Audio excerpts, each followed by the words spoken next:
So what you should know about these different disease states is that there are lifestyle and diet modifications for most of them that should be implemented first, followed by OTC medications and then prescription therapies. There are usually specific things not to use as they might result in harm. So, example for constipation, these patients should be counseled to increase physical activity and increase fiber intake and sometimes supplement additional fiber. Or if that does not help enough, then they can take OTC medications such as stool softeners like Docusate. And then if that does not improve it, then move on to osmotic laxatives. And then finally, stimulant laxatives as a last line. There are other medications not to use within this group, castor oil and mineral oil, that are usually indicated for constipation, and the reason not to use that is because it causes uterine contractions, which can cause preterm labor. So for all the disease states, just remember that there are usually lifestyle medications or modifications first, followed by OTC medications, and then prescription therapies.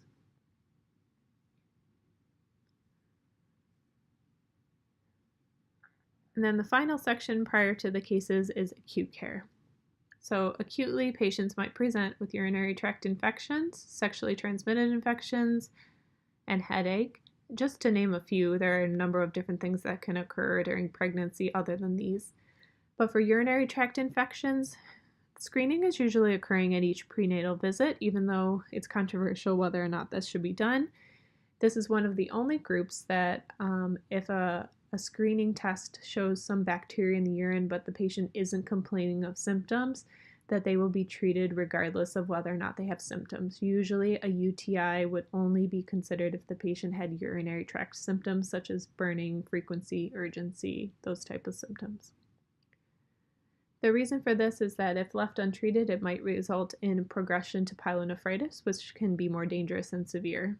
So we usually treat this with antibiotics.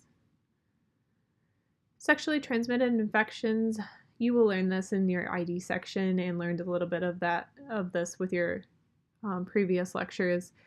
But these can be either transmitted across the placenta, infect the infant prenatally, be transmitted during birth, and can cause neonatal infections or pose a threat to causing preterm labor.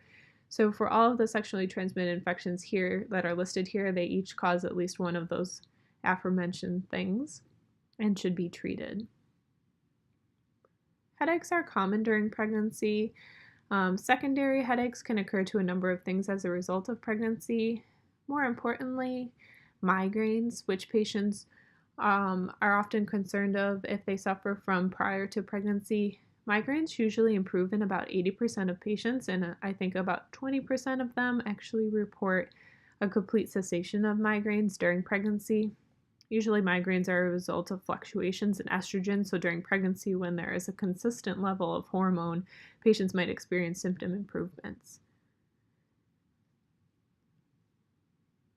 So then finally, just a quick word on chronic illnesses. So seizures and depression are some of the big groups that I wanted to talk about. Your book lists a number of other ones if you're interested.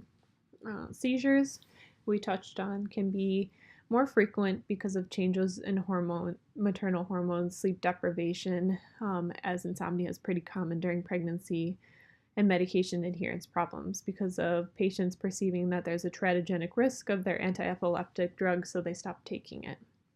There's also decreases in concentrations of anti-epileptic drugs as an increased volume of distribution affects many of them. So because of this, they're at risk of uncontrolled seizures, and particularly tonic-clonic seizures. These seizures pose a risk to the fetus that is considered much, much greater than that of which is associated with anti-epileptic drugs. So if the patient has an uncontrolled seizure, this is much more deadly to the mom and the baby than taking the anti-epileptic drug. Major malformations are 2 to 3 times more likely in women in children born to women with an anti-epileptic drug, and ways to manage this would include, as we talked about before, starting patients on prenatal preconception planning of folic acid prior to conceiving at all, and especially once conception has occurred, then making sure that they're taking that big folic acid dose to prevent neural tube defects. Depression. So this affects a great deal of pregnant women, up to 16% of them, and is associated with preterm birth, low birth weight, and fetal growth restrictions. Treatment is a bit controversial. One I always like to point out is that paroxetine can cause major cardiac malformation, so women of reproductive age shouldn't be continued on paroxetine without appropriate contraception. Others are not generally considered major teratogens, and are usually considered mostly safe, or the benefit outweighs the risk to continue during pregnancy. So women who stop taking their antidepressants during pregnancy are much more likely to relapse, and a major depressive episode, especially if there are suicidal tendencies, again, is much more has much greater risk associated with it, as opposed to continuing an antidepressant medication such as an SSRI.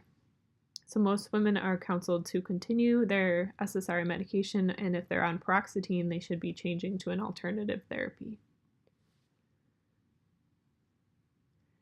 Okay, so there'll be 4 cases that we review in class. Hopefully you have watched this video prior to working on the cases. Thank you for your attention.